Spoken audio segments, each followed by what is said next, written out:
the reality is that my Republican colleagues don't want the parents in their district to know that they've denied their children resources. They don't want folks to know that they're diverting your hard-earned tax dollars away from our schools and into the pockets of their donors.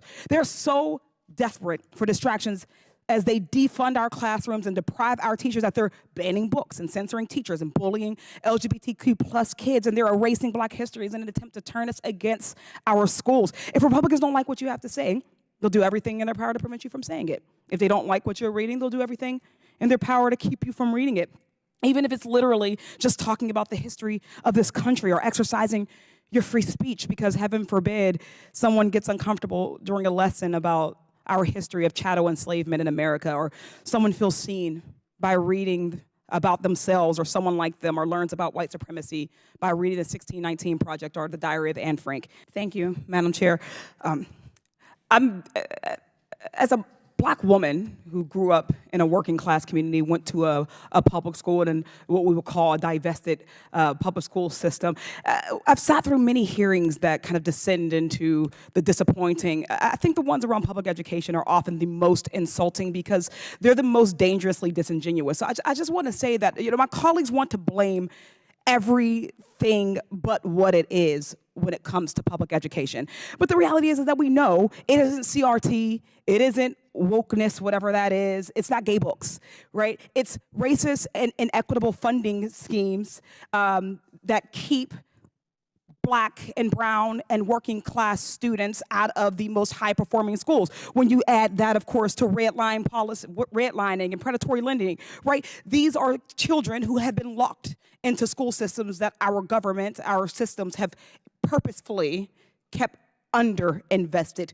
We know that, and even when we think about COVID and the necessities that we had to, around the adjustments that we had to make, I think often about, you know, private schools that were able to open faster because these were not school systems and buildings that they had to worry about HVAC issues or open lead and asbestos, as many in the Commonwealth in Pennsylvania have to deal with. Some of the facilities that our schools, that our children, our educators have to learn in are facilities that we would never allow our government to learn in. They would be shut down.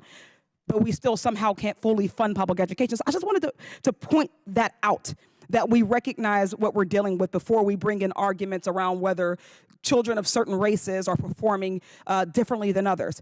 I do ask for unanimous consent to enter this article from the NPR entitled "The Education Culture War is Waging, but for most parents, it's background noise," into the record. Without objection. Republicans are claiming it's about parents' rights to be involved in their children's classes. Which parents? In this national poll, NPR found that by wide margins, and regardless of their politics, 76% of parents were happy with their kids' schools and what they're taught.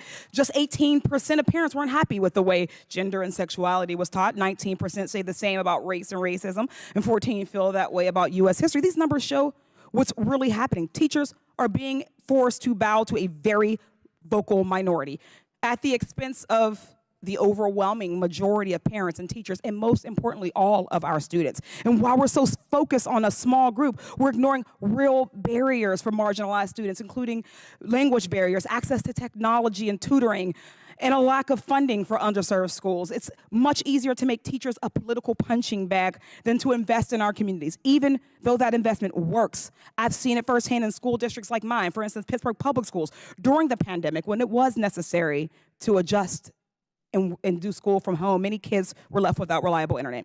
In Pittsburgh, our local universities, Carnegie Mellon University and the University of Pittsburgh, partnered with nonprofits and used federal grant money to connect over 600 families to the internet. CMU also set up a dedicated servers with free courses and classes for students to access, including virtual labs and coding courses. Ms. Ford, do you think having internet access or not using gender-neutral pronouns is more important to a kid's education?